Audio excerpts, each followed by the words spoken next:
네, 혼자만 무죄 조윤선 한술 더 떠 유증죄까지 항소하겠다는 거죠. 문턱을 던졌는데 여론은 부글부글 끓고 있는데 항소하겠다는 조윤선 전 장관 이야기입니다. 그런데 뭐 여론은 다양한 형태로 물론 나오고 있습니다. 나오고 있는데 지금 비판 여론을 지적하는 겁니다. 조윤선 장관 이른바 박근혜 정부 때 가장 잘 나갔던 정치인이라고 할 수 있겠죠. 장관을 2번이나 했고 정무수석 했고 그러다 마지막엔 좀 그렇게 됐다가 어제 석방은 됐는데요.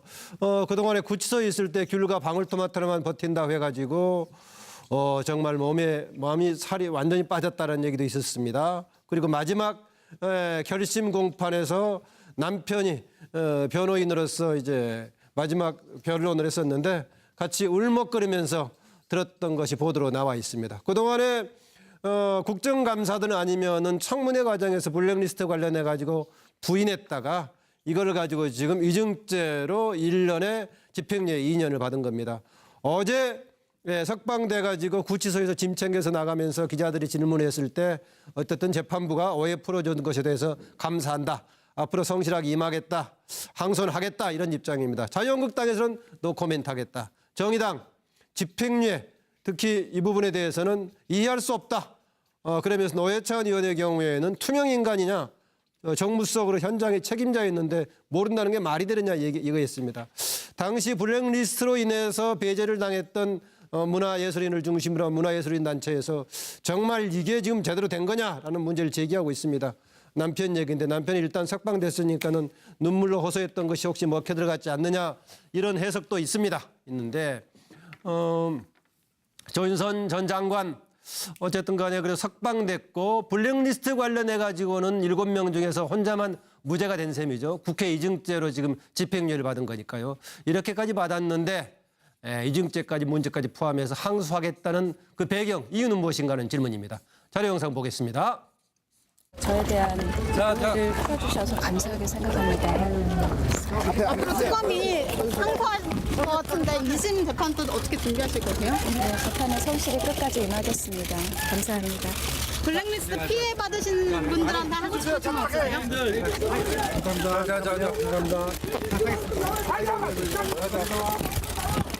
블랙리스트 피해자분들한테 한마디 해주시죠.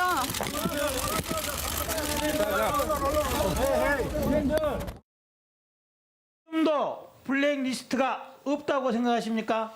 특검에 지금도 가서 블랙리스트가 없다고 생각하냐고 물어봤습니다. 증인, 특검에 블랙리스트가 있는 건 맞죠? 그런 문서가 있었다는 그런 진술은 있었던 것으로 블랙리스트가 존재한다는 게 맞아요, 안 맞아요? 블랙리스트가 존재한다, 안 한다? Yes, no? 예술인들의 지원을 배제하는 그런 명단은 있었던 것으로 판단이 되고 있습니다. 예. 한쪽은 완전히 무죄를 받고 이증죄를 가지고 1년의 집행유예 2년을 받았는데 그럼에도 불구하고 항소하겠다는 이유는 배경은 즉 어제 결정에 대한 조윤선 전 장관의 결국은 심정 태도를 물어보는 게 되겠죠? 이정우 실장. 네, 그렇습니다. 사실 뭐 인터넷에서는 오늘 그 댓글들이 어마어마합니다. 일단 첫 번째는 조윤선 장관의 남편이 우리나라에서 뭐 최고의 뭐 권위를 갖고 있는 로펌 아닙니까? 예. 그 로펌 출신 아닙니까? 그렇기 때문에 역시 그 로펌의 그 위력이 대단하다. 뭐 이런 내용도 있고 또 위력이 미치면 누구한테 미치나요? 판사한테 미치나요? 어떤 그 로펌의 어떤 능력이라는 게 전관 아닙니까? 전관. 그만큼의 어떤 이 전관들의 어떤 파워를 이번에 보여준 게 아니냐. 그러니까 그 파워가 어디에 미치는 겁니까?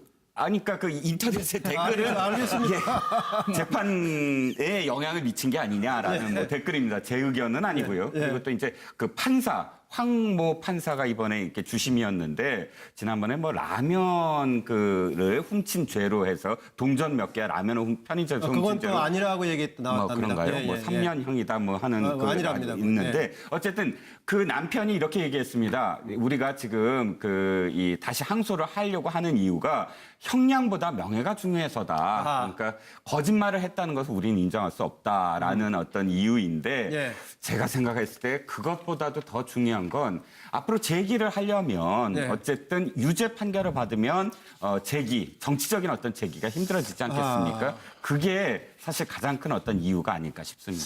정치적으로 재기하고 싶을까요? 그거는 하여튼 모르겠는데. 예, 고영신 교수님. 예, 조윤선 정무수석 이전에 정무수석이 박준호 정무수석이었습니다. 네, 외교관 출신이었죠. 외교관 출신인데 네. 왜 그분이 정무수석 했는지 모르는 사람들이 너무 많은데 네. 정무수석 했다는 자체도 모르는 사람들이 많은데 그분이 인수인계를 할 때 네. 블랙리스트를 얘기를 했어요. 그 언론에 보도가 됐어요. 그러니까 조윤선 당시 정무수석이 새로 온 정무수석이 아니 정무수석이 이런 일까지 해야 합니까? 그러니까 그 사실 자체 블랙리스트를 만들고 그것이 실행되고 있다는 사실 자체를 조윤선 장관이 정무수석이 모를 리가 없고 더군다나 문체부 장관까지 모를 일은 없는데. 그렇게 짐작하시는 거죠, 그러니까 지금. 아니 그동안의 정황으로 볼 때는 정황으로 충분히 봤을 때. 알 수도 있고 네. 그래서 저 청문회에서도 결국은 그런 블랙리스트가 있다는 것을 시인을 했지 않습니까? 네. 나중에는 그동안 모르쇠로 나는 본 적도 없고 들은 적도 없다고 했다가 결국은 시인을 했어요. 이용기 의원이 했을 때 이용기 씨는 의원이 아무래도 18번인가를 장관으로 있을 때 지금 사실상 18번인가를 네. 지적을 하면서 결국 시인을 했는데 어쨌든 왜 그러면은 무죄 판결을 받았을까? 네. 저는 사부곡독이다. 아하, 아까 얘기 남편 변론. 네, 남편 박성엽 변호사죠. 네. 그분은 판사 출신입니다. 가제가 개편이라는 말도 있습니다만 꼭 그런 네. 것은 아니지만 어쨌든 거기다가 김앤장의 아주 잘 나가는 변호사 아닙니까? 네. 사실 김앤장이라고 한다면 그동안 우리 청와대 민정 쪽이라든가 뭐 주요 요직에는 다 김앤장 출신들이 가서 다 요직을 차지하고 그러면은 김앤장은 우리나라의 법치 영역에서 벗어난 지역인가요? 김앤장에 대해서는 뭐 없는 것도 뭐 남자를 여자로 만든다는 정도까지 이렇게 소문이 난 거 아닙니까? 그 정도로 막강한 힘을 가지고 있다. 거기에 잘 나가는 변호사 남편을 두고 있는 겁니다. 예, 예. 판사 출신 그것도. 예. 그런 점이 많이 작용했지 않은가 하는 것들이 일반 시민이라든가 네티즌들의 생각인 것 같아요. 예. 저도 그런 데에 대해서 좀 같은 생각을 갖고 있고 특히 지금 조윤선 장관은 뭐 명예 어찌고 저찌고 하지만 3년 후에는 다시 정치를 해야 할 사람입니다. 정치 재기를 하려면 이정무 실장 여러 면에 비슷하네요. 집행유예 받고 어쨌든 지금 무죄가 아니지 않습니까? 네. 징역 1년을 받았는데 집행유예 2년을 받은 거예요. 네. 그래서 석방된 거기 때문에 본인으로서는 정치 재기를 해야 자기가 완전한 명예를 회복했다 이렇게 생각을 네. 할 수밖에 없기 때문에 네. 유증죄까지도 무죄를 받으려고 네. 지금 항소하겠다 그런 생각. 노영희 변호사가 이어서 하시겠다고요. 아, 예. 지금 그 박성엽 변호사는 판사 출신이 아니고 네. 공군 법무관을 거친 다음에 곧바로 변호사 개업을 89년도 네, 했습니다. 사실은 이제 네, 정정을 그 하고요. 문제 네. 정정하고요. 아, 네, 그렇습니까? 저는 어디 언론 보도에 그렇게 예, 나와 예, 있길래. 조윤선 장관이 판사 출신이죠. 네, 그냥 두 번째로 이제 이 재판부는 그 최순실 국정농단 때문에 화가 난다는 이유로 포크레인을 몰고 돌진했던 그분에 대해서 실형을 선고했던 그분이라는 얘기가 있고요. 아, 황 판사가요? 네, 네. 네. 그다음에 이제 세 번째 말씀드리고 싶은 것은 실질적으로 이 재판에서는 그냥 단순히 상사의 명령을 받아서 뭐 명단을 전달한 사람까지도 모두 다 유죄가 인정이 되었던 부분인데 네. 조윤선 전 장관은 당신이 정무수석도 했었었고 또 문체부 장관까지 했었던 사람인데 예. 이분에 대해서 그거에 대한 뭐 범이나 고의가 없었다 잘 몰랐다는 이유만으로 이렇게 무죄를 선고한 그 장관 두 번이나 여성부까지 직권남용 해가지고. 권리행사 네. 방해죄에 대해서 그렇게 한 것에 대해서 조금 유감스럽게 생각을 합니다. 게다가 네. 이제 처음에 조 전 장관이 그 판결을 받고 난 다음에는 오해를 풀어준 재판부에 감사한다라고 말을 했거든요. 네. 그랬는데 이제 위증죄에 대해서는 억울하니까 항소하겠다라는 식으로 이제 말을 해서 아직 항소는 안 했기 때문에 저는 항소는 할지 안 할지 모르겠습니다만은 그렇게 말한 것에 대해서는 만약에 정말로 감사하는 마음이 있다 그러면은 항소를 안 하는 게 맞지 않을까 이제 생각을 하고요. 네. 이제 제가 말하고 싶은 것은 그렇습니다. 본인이 실제 알았던, 알지 못했던, 물론 그것이 법적으로 제가 지금 말하는 게 맞는 건 아닙니다. 이 말은. 그렇지만 본인이 정무수석도 했었었고 문체부 장관으로서의 역할이 있었었고 여러 가지 중요한 요직을 거쳤던 사람으로서 네. 특히 법조인으로서 이런 결과가 있었던 것에 대해서는 정말 부끄러워야 되고 미안해야 되는 것이 맞는 것이다. 예. 그럼에도 불구하고 이렇게 항소를 한다는 것은 너무 뻔뻔한 부분이 있고 또 자신의 무능력을 오히려 다른 사람들에게 알려주는 그런 효과가 있기 때문에 예. 이런 식의 행동은 조금 옳지 않은 것이 아니냐 이런 생각 하고 싶습니다. 그래서 맨 마지막 줄에다가 네. 무책임의 끝판왕. 좀 이렇게 책임감을 갖는 것이 맞다라고 저는 봅니다. 솔직히 말씀드리면. 예, 최명진 전 의원. 글쎄, 저는 우리 이거 고영신 선배님 말씀하신 그 이 전관예우 이거보다는 예. 이번에 조윤선 전 장관 측에서 재판 전략을 잘 짠 것 같아요. 이번에 소신 말하면 국정농단과 관련된 피의자들이 크게 두 가지 전략으로 나왔는데 예. 하나는 보신, 또 하나는 소신. 이 보신은 안모모 씨 전 수석이 주로 사용한 방법입니다. 예. 그러니까 나는 모른다. 나는 시키는 대로 했다. 이게 이제 사실은 우리 그게 소신 아닐까요? 아니죠. 그 노 변호사가 얘기했던 뭐의 끝판왕? 무책임의 끝판왕이죠, 사실은. 근데 그 관계에 있으면서 그래도 정말로 그 보통 정도의 상식을 가진 사람이면 뭐가 어떻게 돌아가는지 모르겠어요? 그 모른다는 건 말이 안 돼요. 지금 그러니까 조윤선 전 장관 두고 몰랐겠느냐 그 말인가요? 그건 잘 모르겠고 두 가지 기 중에 하나인데 자꾸 저를 이렇게 몰지 마세요. 네. 하여튼 재판 전략이 안모모 전 수석을 대표로 하는 사람들은 대부분이 이렇게 해당하는데 네. 난 모른다. 나는 그러니까 쉽게 얘기하면 나는 그 자리에 있을 만한 자격이 안 된다. 상식적인 사람이면 몰랐을 리 없다. 이렇게 얘기해서 빠져나오는 전략을 썼어요. 근데 아마 제가 볼 땐 또 하나의 전략은 그거 말고 주로 김기춘 실장이 해당돼요. 네. 나는 기본적으로 블랙리스트에 관련해서 이거는 맞는 원칙이다. 그리고 박근혜 대통령이 안 시켰다 나한테 내가 알아서 지시했다. 이렇게 해서 이제 소신으로 가는 사람. 예. 이게 두 가지가 있던데 차 의원님 같은 경우 어느 쪽 택했겠습니까? 아니 조윤선 의원님 아니요, 차 의원은 보신 택했겠어요, 소신 택했겠어요. 저는 그냥 항상 못 먹어도 고잖아요. 그러니까 아니 여기서 사진을 잘 보세요. 조윤선 시선이 어느 쪽인지 정확치가 않아요. 그렇지 어디를 쳐다봤겠어요. 지금 딱 시선이 그쪽으로 쏠리죠. 아니, 둘 다 보는 것 같아요. 위를 보는 듯 아래를 보는 듯. 위를 보잖아요. 그래서 아마 이 전략이 지금 성공한 거예요 이번에 예. 핵심적으로. 알겠습니다. 예. 거기 중요한 말 중에 상식적인 그래서- 사람이면은 그걸 몰랐겠느냐. 예. 그거는 이제 제 생각이고 예. 그거는 좀 뺍시다. 예. 예. 빼고. 하여튼 그런 식으로 나는 몰랐다. 예, 알겠습니다. 이렇게 하고 근데 참 이분이 참 재판 전략을 잘 썼어요. 그래서 예. 아마 이 지금 상소하는 이유도 그래서 완전히 나는 몰랐다. 이 전략의 입장에서 보면은 그 위증 예. 문제에 대해서 분명히 항소를 해야죠. 예, 알겠습니다. 그래서 근래 특히 재판 관련 부분을 보면은 차명진 전 의원이 상당히 일관성을 좀 가지고 있어 보입니다. 김형주 전 의원님. 저는 뭐 이 재판이 조윤선의 재판이라기보다는 사실은 박승엽의 재판인 것 같다는 느낌이 아하, 듭니다. 세 분이 그런 실제적으로 쪽으로 계시네. 청문회 과정이나 여러 가지의 답변을 어떻게 해야 될 거냐까지도 예. 남편이 챙겨줘야 되는 그런 흐름을 잘 따라왔기 때문에 이런 결과가 나왔다고 보는 거고요. 예. 물론 재판부 입장에서는 사실은 좀 할 얘기는 있는 것 같습니다. 예컨대 뭐 차관이라든지 정무 말하자면 비서관이 그 발언 중에서 실제적으로 조윤선 장관이나 혹은 그 전에 조윤선 수석이 블랙리스트 보고를 제대로 받았더라면 블랙리스트 사건이 이렇게 크지 않았을 수도 있었겠다. 예. 이런 부분을 아마 박승엽 변호사가 상당히 잘 물고 넘어갔다. 예. 이것이 결정적으로 조윤선을 구해낸 어떤 예. 논리가 되었다라는 이제 그런 측면이 하나 있는 것 같고 그걸 가지고 이렇게 말하자면 집행유예 2년으로 때릴 수 있는 예. 근거가 됐다는 부분이 있고요. 예. 그런 측면에서 실제적으로 결과적으로는 박승엽이 치밀하게 잘 짠 어떤 결과가 이렇게 나왔다 이렇게 생각이 들고 예. 결과적으로는 나는 조윤선이 아니기 때문에 정치적 책임은 모르겠고 내 마누라 명예만 지키겠다 이렇게 하는 입장이 그대로 드러나고 있다 그렇게 생각이 듭니다. 예, 오늘 보니까 패널 중에서 상당수 뭐 세 분 정도가 남편인 박 변호사 또 소속돼 있는 김 현장의 여러 가지 역할에 상당히 의미를 두고 해석을 해주네요. 네, 정교환 의원.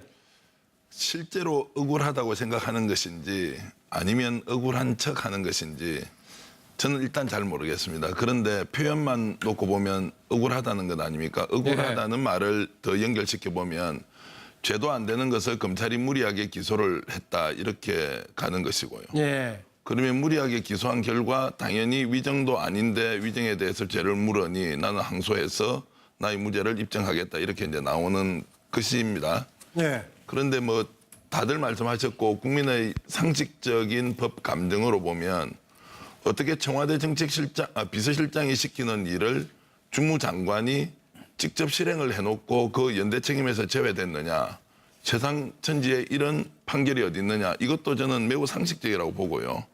그런 면에서 저는 항소심까지 가봐야 이 문제가 정리된다. 만약에 이 상황에서 김앤장의 능력으로 조윤선 전 장관이 구제가 됐다고 하면 네. 우리는 부정적으로 지금 얘기하고 있지만 대한민국의 돈 가진 모든 사람이 김앤장에 달려가서 나도 살려달라고 하면 김앤장은 돈만 있으면 움직이는 됩니까? 아니면 남편처럼 좋은 백이 있으면 움직이는 됩니까? 이런저런 거 다 따져봤을 때 오히려 훨씬 더 사회적으로 심각한 결과를 낸다. 그러면 장관의 연대 책임은 무엇이며 예. 이런 것들에 대해서는 아예 설명이 안 되기 때문에 저는 차라리 이 순간에 본인이 항소를 포기하거나 예. 이래서 그냥 법원의 판결을 존중하자 이렇게 끝내지 않고 만약에 저렇게 예. 본인이 적극적으로 나온다면 정말 한번 사회적으로 따져봐야 한다. 그리고 대한민국의 법률을 다루는 모든 전문가들이 예. 여기에 대해서 본인의 의견이 무엇인지 한번 피력해 볼 필요가 있다. 이런 말씀드리겠습니다. 예, 뭐 조금은 노영희 변호사 비슷한 부분도 있긴 하고요.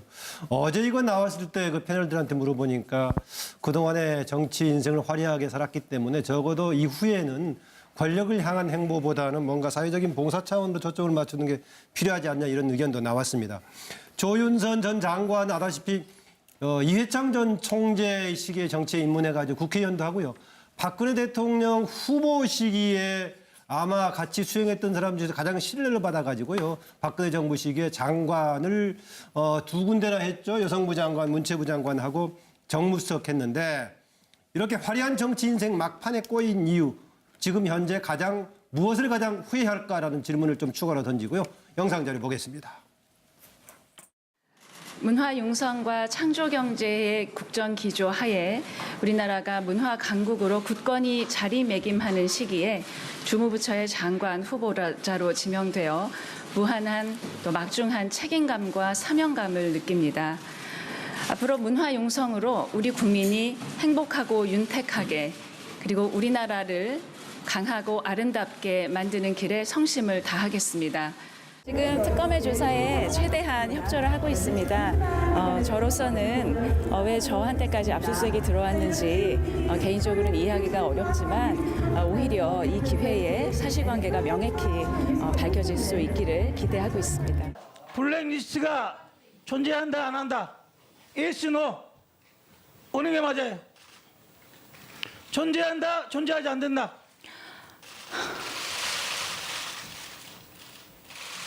풀어주셔서 감사하게 생각합니다.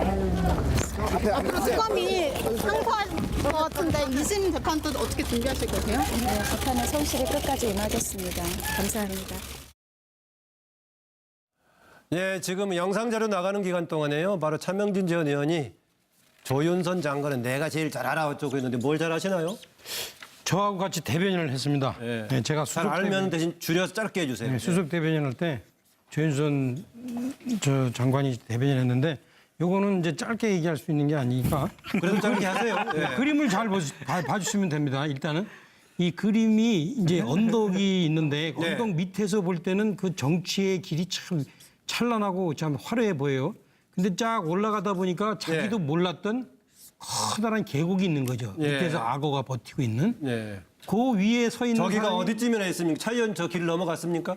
저는 뭐 수없이 넘었죠. 아, 넘어갔다고요? 빠진 게 아니고. 못 넘어서 떨어졌잖아요. 두 아, 번. 예, 알겠습니다. 예. 그 위에서 지금 조윤선 장관이 지금 이렇게 착 쳐다보는 거예요. 그렇죠? 아, 내가 이 길이 아닌가벼. 저 밑에서는 그야말로 변호사인데 은행 그 부행장도 됐고 예. 했고 그다음에 문화 변호사라는 참 상당히 변호사들이 되게 딱딱한 줄만 아는데 문화를 아는 그런 변호사라는 아, 그런 문화를 아는 변호사? 네, 예. 그런 타이틀도 있었는데 뭐 문화 관련 책을 하나 썼죠? 네, 그렇죠. 네. 그거를 버리고 사실은 저게 이제 정치의 길로 온 거예요. 네. 그래서 지금 이 시점에서 제가 볼 때는 아마 내가 줄을 잘못 썼나 보다. 이 길이 아닌가 보다. 라고 후회하지 않을까. 예. 애초에 정치의 길이 아니었다. 그렇죠. 얘기군요. 정기현 의원. 포장만 잘하면 얼마든지 잘할 수 있는 것이 정치다. 이렇게 생각하셨던 것 같습니다. 예. 감옥에서 나오는 저 초라한 모습과 조금 전에 화장하고 얼굴을 단정하게 관리하는 저 모습 그 차이에서 정말 우리가 생각하는 환상의 정치와 현실의 정치가 무엇인지를 저는 극명하게 보여준다고 생각하고요. 예. 한때 여대생의 꿈과 희망이었죠. 대한민국 여성의 로망처럼 됐던 분이 이제는 조윤선 전 장관처럼 살면 안 된다. 저렇게 살았다가는 내 인생도 저렇게 될 수 있다. 이렇게 반면 교사의 신세가 되었다. 저는 그렇게 보고요. 네. 우리가 겉을 중요하게 여길 때도 있지만 겉모습만 위해서 사는 것이 얼마나 허망한 것이며 정말 우리에게 필요한 것은 속이다. 박근혜 대통령만 해바라기로 쫓아가면서 정치를 했지 않습니까? 단 한 번도 위험한데 스스로 몸을 던지지 않았으니 결국 인생이 저렇게 되고 말았다. 그래서 정치를 잘 모르는 사람이 마치 세상의 모든 것을 아는 것처럼 정치에 뛰어들지 마라. 이런 것들을 가르쳐주고 있다 이렇게 봅니다. 큰 인생 철학적인 차원의 지적을 했네요. 노영희 변호사. 네, 조윤선 전 장관은 매우 똑똑하고 또 성격도 상냥하고 부드럽습니다. 그리고 대인관계도 상당히 잘하시는 분이고 또 어느 정도 의리도 있으신 분이죠. 그런데 아마도 가장 그 정치에 들어와서도 초창기에 열심히 잘하셨는데 가장 지금 후회하고 있는 부분은 그 이혜훈 의원에게 그 당시 서초에서 공천을 빼앗겼던 일을 아마 가장 후회하고 있죠. 그게 빼앗긴 건가요? 그렇죠. 이제 간발의 차이로 떨어졌는데 저희 지역구였기 때문에 제가 잘 아는데 예, 좀 그것을 아마 가장 안타깝게 생각할 겁니다. 왜냐하면 만약에 그 당시에 본인이 공천을 받았더라면 네. 그 무난하게 당선이 됐을 거다라고 생각을 할 것 같고요. 네. 그렇게 되면은 이 블랙리스트 사건까지 연결시키지 않을 수도 있었다라고 아마 그랬죠. 생각할 가능성이 예, 그럴 좀 수도 있습니다. 있겠죠. 예, 그 그랬을 것 역할. 같아요. 예. 뭐 같은 서초를 썼네요. 네. 김영주 의원. 사실 뭐 노 변호사하고 거의 비슷한데 맥락은 좀 다릅니다.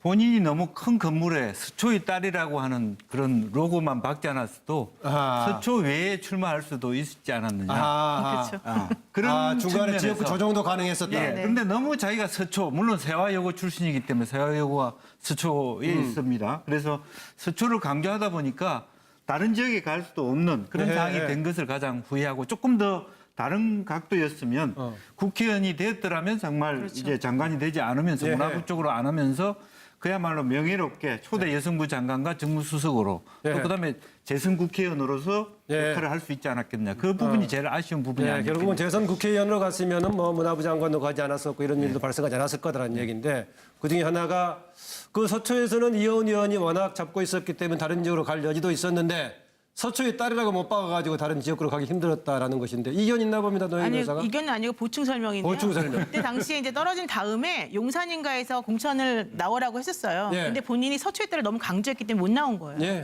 그 얘기가 그 얘기네요. 예. 저도 똑같은 얘기를 하는데 예, 하세요. 예. 코드가 이쪽은 다 맞았습니다.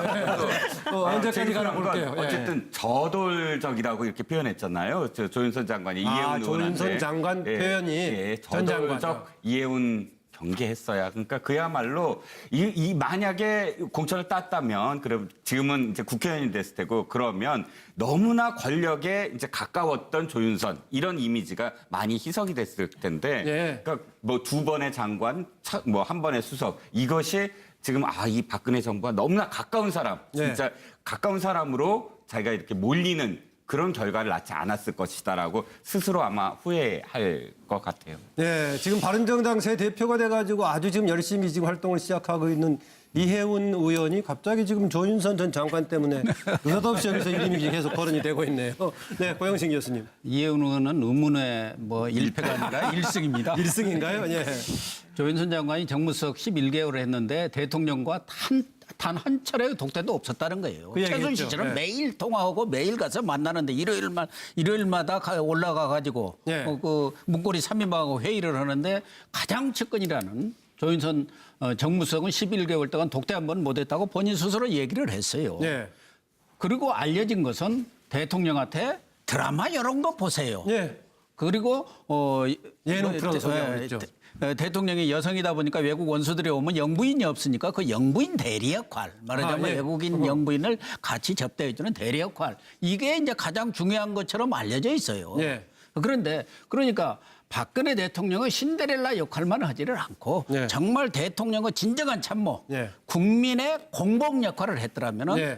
과연 박근혜 대통령도 저렇게 안 됐을 것이고 네. 본인도 오늘날 같은 저런 정치적 어려움을 당하지는 않았을 거 아닌가. 네. 그런 점에서 안타까움을 표하고요. 아까 그 남편 박성애 변호사는 그 변호사요. 판사 출신은 아니고요. 네. 내가 잠깐 착각했는데 어쨌든 본인이 정무수석 문체부 장관을 하던 시절에 네. 그 밑에 비서관을 했던 신동철 비서관 또 차관을 했던 정관주 네. 차관, 네. 그리고 김상률 교문수석, 김소영 문화수석 다 형을 받고 실형을 받았는데 본인만 아무것도 몰라서 무죄다. 김수영 비서관도 집행유예를 받았죠. 집행유예입니다. 네, 집행유예지만 어쨌든 네. 다 밑에 있는 네, 블랙리스트로 다 형을 받았다. 다 예. 형을 받았는데 장관과 정무수석을 한 사람은 아무것도 몰라서 무죄다. 네. 그러면 문흥장관 왕따 수석인지. 네.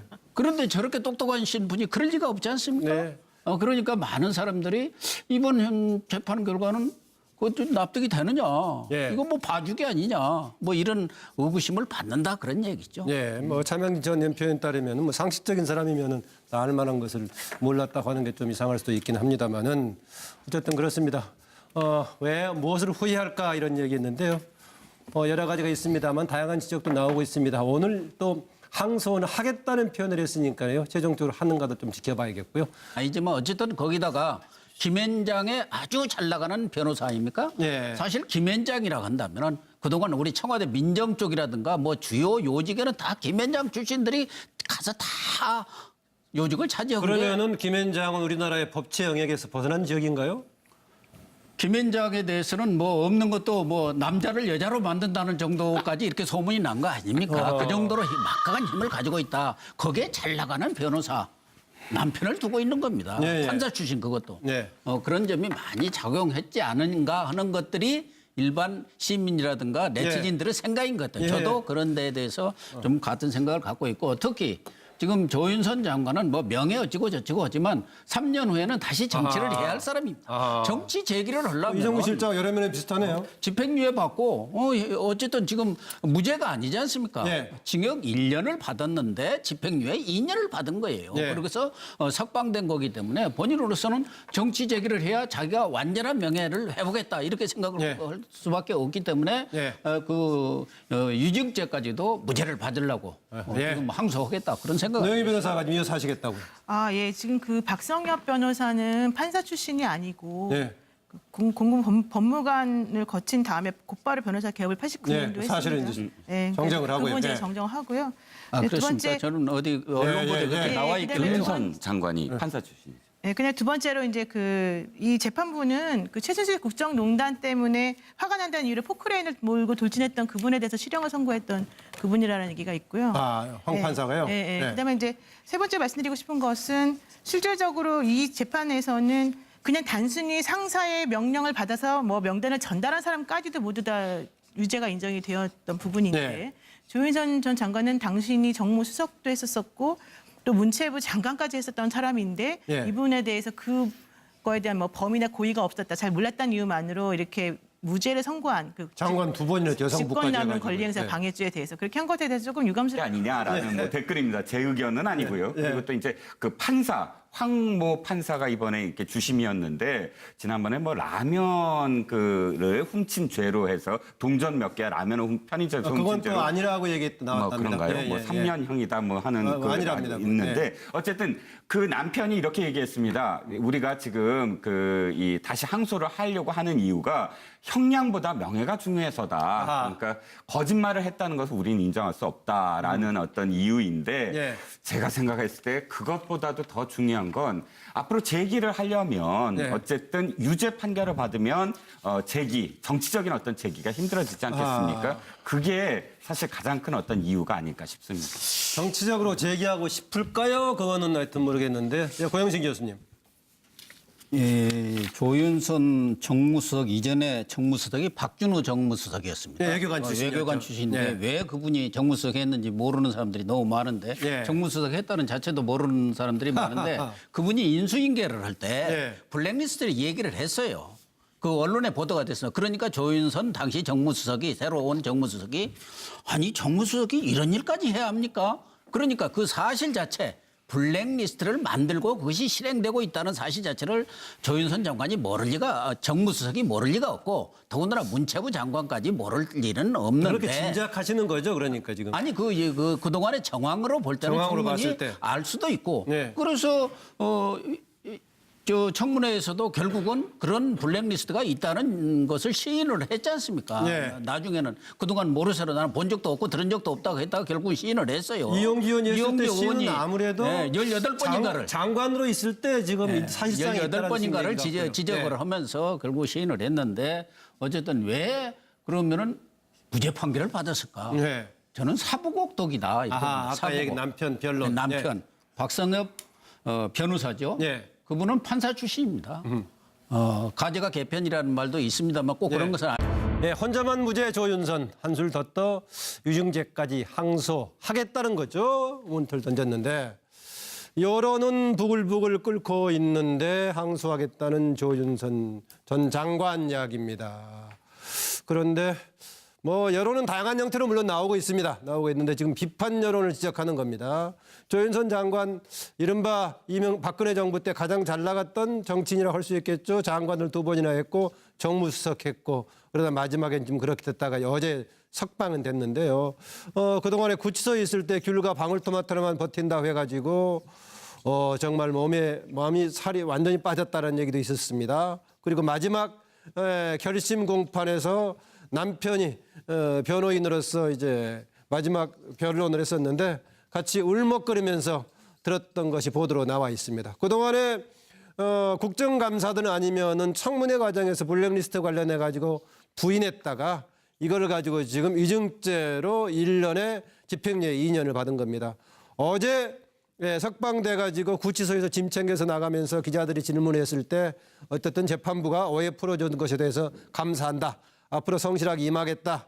항소는 하겠다. 이런 입장입니다. 자유한국당에서는 노코멘트 하겠다. 정의당 집행유예 특히 이 부분에 대해서는 이해할 수 없다.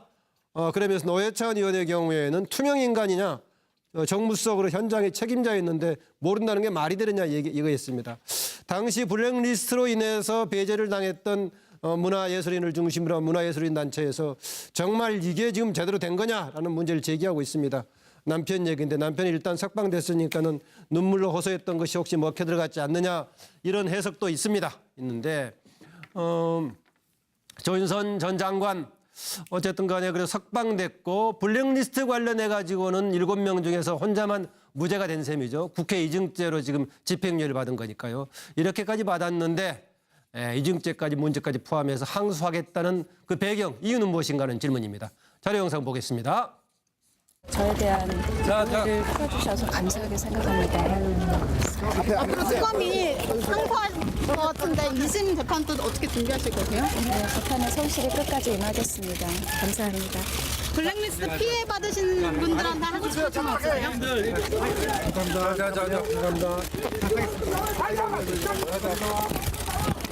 블랙리스트 피해자분들한테 한마디 해주시죠.